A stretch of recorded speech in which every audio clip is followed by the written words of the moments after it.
My name is Danielle Morgan. Financial planner by trade, wife by choice, and someone who thought she had life all figured out. I wasn't chasing perfection, just stability. A good home, a steady routine, and a man who kissed my forehead every morning before his coffee. That's what Ethan gave me. 15 years of marriage, some ups and downs, but nothing ever earth-shattering. Or so I thought. I used to smile when people said we were the solid couple. We had matching robes, a sleepy golden retriever named Max, and a calendar filled with school fundraisers and dinner with friends. I handled our finances. He handled house repairs. It worked out. The funny thing about trust is how it fades without you realizing. It doesn't explode. It erodes. I remember the morning of the accident clearly. It was raining. One of those lazy drizzles that made the road slick but didn't stop anyone from rushing. I was heading to a client meeting across town, sipping cold coffee, mentally reviewing numbers in my head. I never saw the van coming, got everything blurred. Tires screeched, glass shattered. And then silence. The next thing I remember is a harsh hospital ceiling and the soft buzz of machines.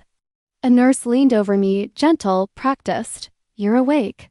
"That's good," she said. "We've already contacted your emergency contact, Vanessa Rhodes. She'd be notified of your condition." The name hit me like a brick to the chest. Vanessa Rhodes. I blinked. Thought maybe the medication was messing with my head. I croaked out the words. "I'm sorry, who?" She checked the chart again. "Vanessa Rhodes, that's the name listed on your file." My mouth went dry. I knew that name. I knew it better than I ever wanted to. Vanessa was Ethan's ex-fiancée. The one before me, the one he said almost was.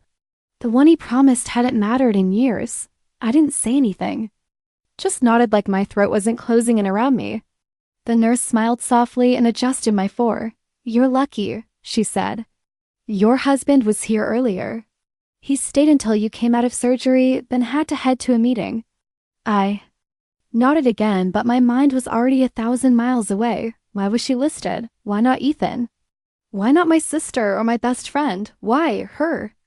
Later that night, as I lay there under sterile lights, the pain in my leg dulled by morphine, I kept going over one question. When did my husband decide that in an emergency, the person he trusted most wasn't me? I tried to reason with myself. Maybe it was a clerical error. Maybe the forms got mixed up.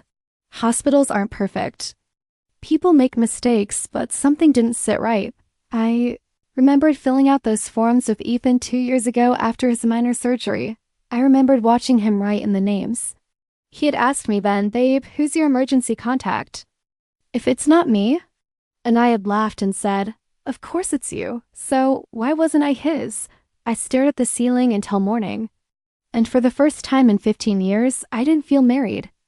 I felt alone. Before we jump in, tell us where you're tuning in from, and if this story touches you, make sure you're subscribed.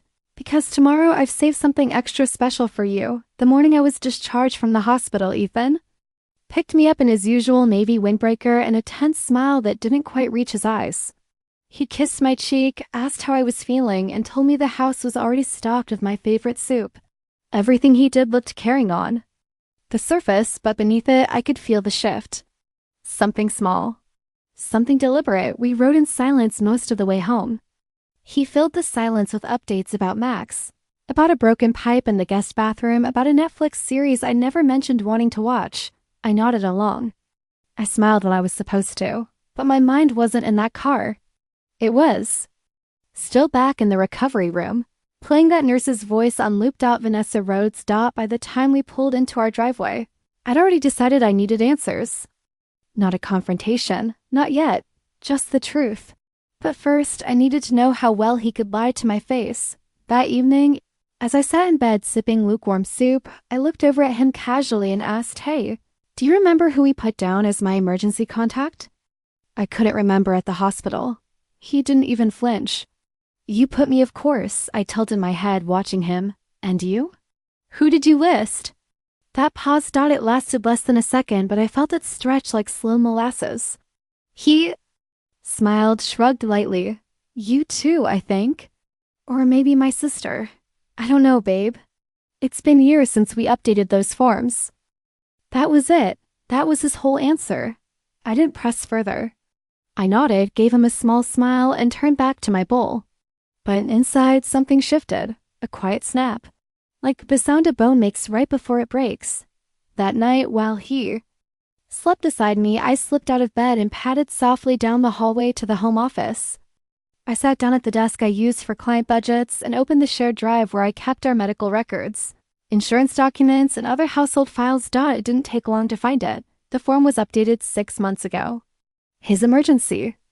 Contact: Vanessa Rhodes. Relationship: close family friend. Not spouse, not sister, not cousin, just close. I stared at the screen for a long time. The cursor blinked like a pulse. 6 months ago, we weren't fighting then. There wasn't a crisis. There was no reason for this, none that made any kind of sense, unless there was more I didn't know. The next morning, after Ethan left for work, I opened our bank's online dashboard. I wasn't snooping, not really. I'd handled our finances for years. I knew where every dollar came from and where it was supposed to go. Except I didn't recognize one recurring transfer, $750 every month. Same date. Same description. I clicked deeper. The account number wasn't one of ours. And suddenly, it wasn't just the emergency contact form. It was money. It was intentional. I felt the heat rise up my neck as I opened my email and searched for Vanessa. Nothing recent. Then I searched for Zelle. A dozen notifications. Monthly, I clicked the most recent one. You've sent $750 to Vanessa Rhodes. I leaned back in the chair, stunned. What was it for? Was she in trouble? Was he helping her? Behind my back? Or worse, was she not in trouble at all and he just wanted her to be comfortable? I didn't cry. Not yet. I didn't rage or flip over the desk. I sat very still, feeling the quiet weight of betrayal pressed down on my chest like a heavy coat. Later that afternoon, Ethan called to say he'd be working late. A last-minute showing for a client. I told him to take his time. He thanked me. Said he loved me. I said it back. But it felt like speaking through glass. After I hung up, I went back to the desk, opened our travel rewards portal, and started scanning for bookings. There they were. 2 nights at a spa resort in Pennsylvania. 1. Queen bed, booked last month. Check-in last Friday, the day before my accident. And that's when the tears came, not loud, not dramatic. Just silent rivers down my cheeks as I stared at a screen that held my marriage in black and white. He hadn't just made her an emergency contact. She already was. That night, I didn't sleep. I lay in bed beside Ethan, listening to the rhythm of his breathing, the occasional twitch of his foot under the blanket, the way he murmured in his sleep like nothing in the world could touch him. And maybe it couldn't. Maybe he built his life so perfectly, so precisely that he believed even betrayal could live quietly under the same roof. But I was done living quietly. The next morning, I got up early and made coffee like I always did. Max wagged his tail at my feet, blissfully unaware of the fracture forming in the air around us. Ethan walked into the kitchen, kissed my forehead, told me I looked tired. I smiled and said it must be the weather. He didn't press stop by 9. He was out the door. By 9:15, I was at the bank. I sat down with our financial advisor, someone I'd worked with professionally for years. She didn't ask questions when I requested to move 60% of funds from our joint savings into an investment account. In my name only, she knew better than to ask. She just processed the transfer. Next, I called our attorney, the same woman who helped us draft our wills. I told her I needed a separate consultation. Private. She said she had an opening that afternoon. I took it. On the drive there, I kept thinking about the word separation. How gentle it sounded, like something that just happened, something gradual. But this wasn't gradual. It was deliberate. Chosen. The attorney's office was warm and efficient. She remembered me, offered tea, and got right to the point. I assume this is about Ethan. I nodded. I need a full review of our shared assets. I want to prepare for every possible outcome. She clicked her pen. You're thinking divorce? I'm thinking clarity, I said. I want to know exactly what I'm entitled to. And I want to make sure he doesn't touch a dollar more than he's earned. That afternoon, I went home and began quietly removing sentimental items from the house, jewelry my mother gave me, the antique watch my grandfather left, a small wooden box of photos from before Ethan. I packed them carefully into a duffel bag and locked them in my office closet. Ethan didn't notice.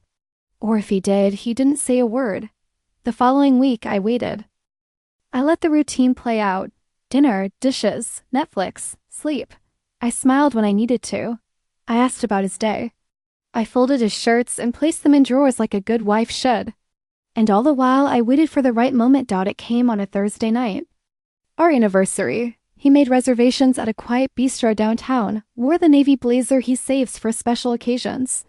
I wore black, simple and sharp, no jewelry, no perfume. Just me. He toasted to 15 years. Told me I still looked the way. I did when we met. I lifted my glass and looked him square in the eye. You made Vanessa your emergency contact. The wine glass froze midway to his lips. He blinked. What? I know, I said calmly. And I know about the money, and the spa trips. And the emails, I know all of it. His face went slack, not shocked. Not ashamed, just blank. Like someone caught in a lie who doesn't yet know which version of the story to sell.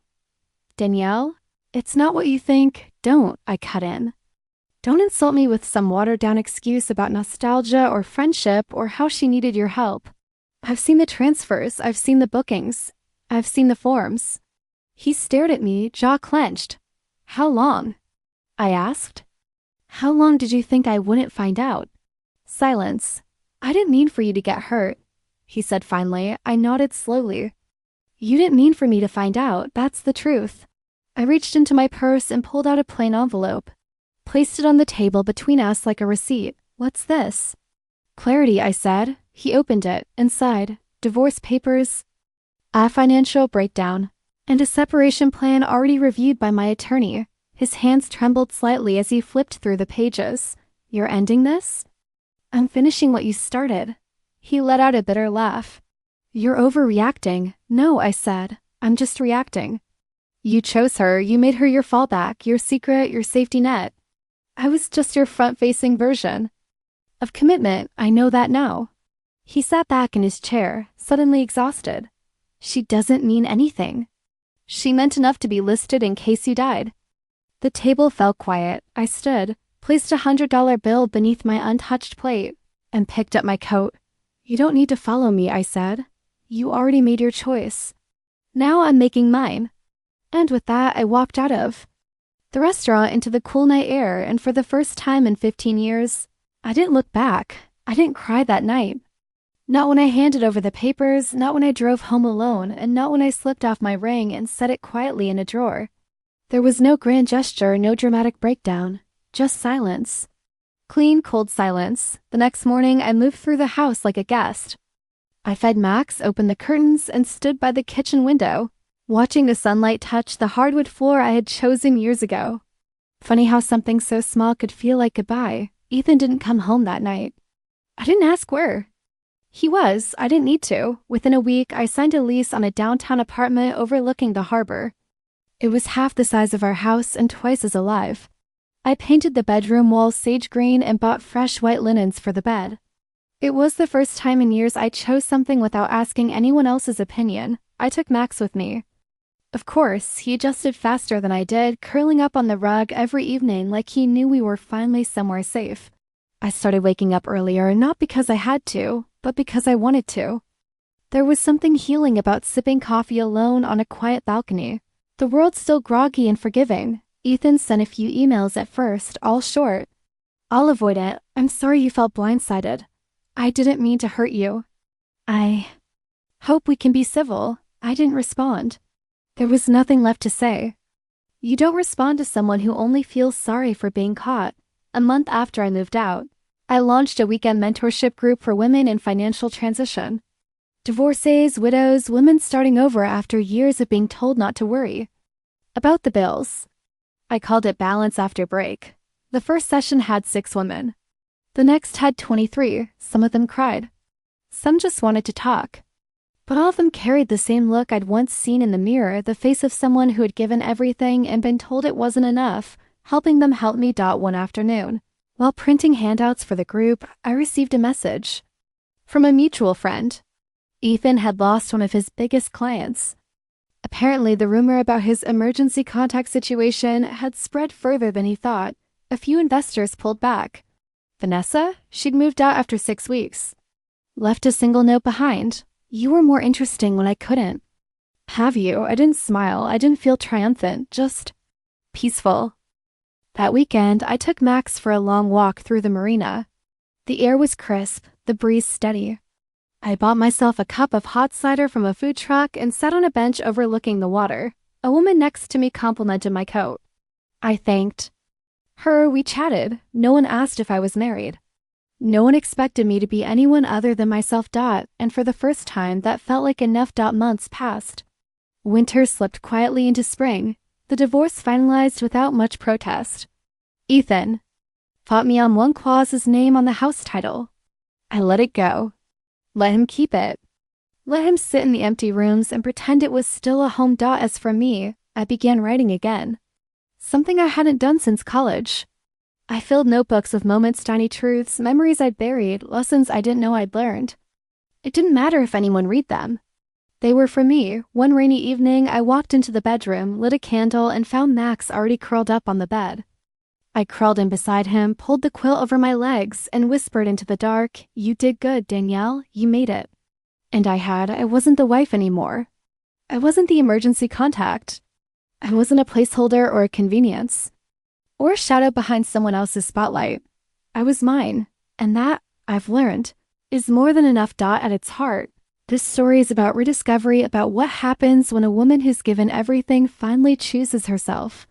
It's a reminder that loyalty without respect is just quiet suffering, and that sometimes the most powerful thing you can do isn't to fight or to beg, but to walk away with your dignity intact. Danielle's journey isn't just about betrayal, it's about reclaiming space, setting boundaries, and learning that love should never come at the cost of self-respect. If this story spoke to you, if it stirred something inside you, comment the number 2 below to let us know it resonated.